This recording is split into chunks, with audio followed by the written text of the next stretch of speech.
Are you trying to raise your power in Final Fantasy VII Ever Crisis so that you can clear the highest difficulty content in the easiest way, but tired of seeing this happen over and over and over again, especially when a boss is down to their last 10% of their HP? Well, if you're a free-to-play player, a minnow, or even a dolphin, I'm going to give you some extremely important advice for what you should be doing as of the latest update in the Sephiroth Crash event. Now, the key for free-to-play players and minimal spenders is to maximize your resources. And with the new update that raises the level cap to 55, the information I'm about to give you is crucial to maximizing your resources so that you can use them to get much stronger, much faster. So the first thing I want to look at is this newest update.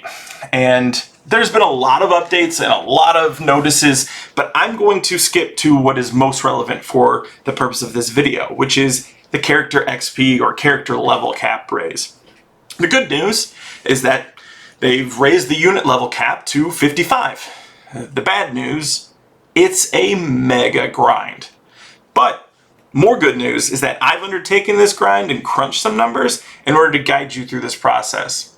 So if we take a look, we know that it takes from level 50 to 51 about 1 million experience, just under a million to get one level. And as you go up, that number increases. Eventually it gets to 1.1 or 2 million, etc., right? Now, if you go to the training quests and run, the experience on level 6, they did not add a 7th level to this, but if you run on level 6 at 3 times with a paid pass, this gives you 40,000 XP per run. Without the pass, it gives you approximately 30,000 XP per run.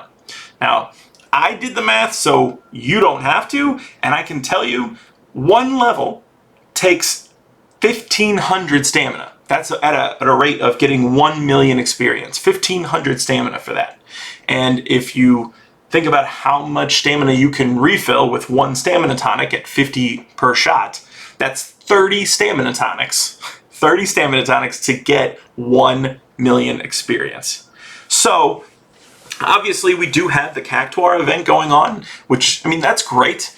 However, the drop rate, they don't really tell you what that is, and I can tell you, when I was filming this morning, I had to do 11 runs in order to get a Cactuar to drop in the training quest. So this right here was my 11th attempt. I finally got one single Cactuar. And I can tell you, I was getting 40,000 XP per run with the Cactuar, I got like 79,000 XP. So it didn't even quite double the amount that I got. Now, you can see 2 or 3 Cactuar drop, but it's just all RNG. And so if we just kind of use that million number and say, yeah, we'll get some Cactuars along the way, but who knows what the drop rate is? It could be somewhere between every 6 to 10 runs. I don't know. But if we use that, and we just say 1 million per level, even though we know it goes up, we'll say those even themselves out. It's going to take 150 stamina tonics in order to raise one party from level 50 to level 55. Now, knowing that and how much that's going to take of your resources, assuming you even have 150 stamina tonics, right? Let's look at what you get out of that. So I'm going to go into Cloud's stream here, and I'm going to use him as an example. And again, I've done all the math here and looked at the numbers, so I'll spare you that. But I will tell you this.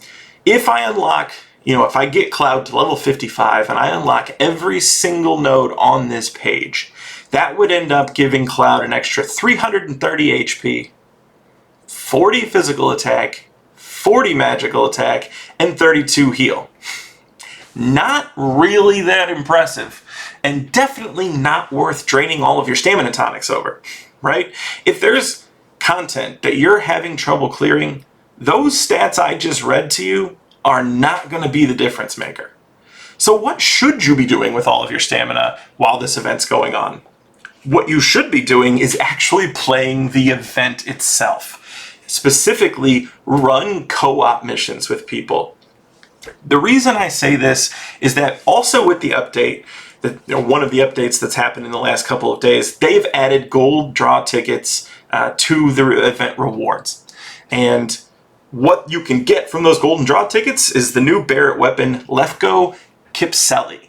Now, it's a 5-star weapon, and once you draw it, which especially the first couple don't take that many tickets to find one, you have a 5-star weapon.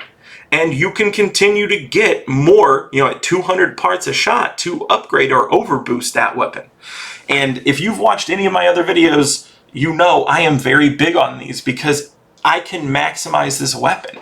I can get it to the full 5 pink stars, which gives it, or even you only need 1 pink star really to upgrade the ability in a major way, right? So this weapon has solid barrier. It gives your gives a physical defense increase to 1 ally, potency mid, duration 30 seconds, great duration. Now also, as you level it up, it goes up to a possibility of max potency high, which is kind of another thing to talk about maybe in a different video, but basically that is quite good. And it gives it the ability to stack with other defense boosts in this game. But the other thing I'm looking at here is because we're talking about how to get stronger and why you should be doing this instead of farming the XP dungeons. And this is the reason why. So, first off, when you're doing this, if you're doing a 3x run, you're getting 25,000 XP per fight without a pass, right? Now, compared to what I said earlier, without a pass, 30,000. So you're only missing out on 5,000 XP. Now, obviously, you're only getting that on 1 character instead of all 3, but still, you're also getting a chance at getting other rewards, including the 5-star weapon. So that right there, I think, makes this much more worthwhile. But if you're not convinced yet, let's take a look at what the stats are on this weapon and what they could be, even just as I have it right now. I've overboosted the weapon 2 times, and I'm going to use this Zac here as, just an example, right? If I take this weapon off and show you what his stats are, and then I put Barrett's new weapon on him, look at that stat increase, right? Because he gets 50% of what these stats were. That is way more than 40 physical attack and 40 magic attack. Not to mention, our abilities are pretty good. The boost attack, take it or leave it, but it can help if you're needing DPS. The boost physical defense, though, I'm always good on survivability. That's always a concern. So, for multiple reasons, this event is what you should be spending your stamina on rather than trying to grind out to level 55 ASAP.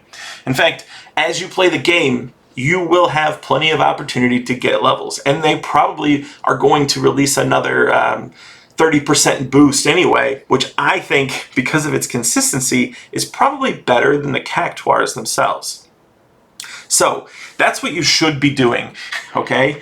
You have to maximize your resources. You have to be a little bit patient.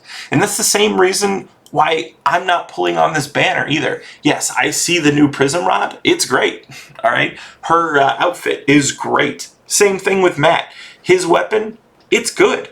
His outfit is good.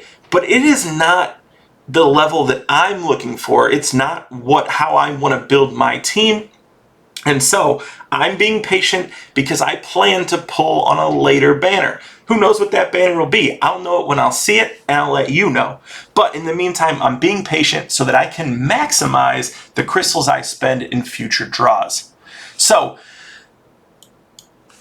do these things, get stronger, don't fall for the trap of just trying to, I guess run in the direction that the game seems to maybe be pushing you into. Spend your stuff on this event, get the weapon, get stronger. The more weapons that come out like this you get, the stronger you'll be. Subscribe to my channel if you'd like to see more content or if you thought this was helpful. Thank you.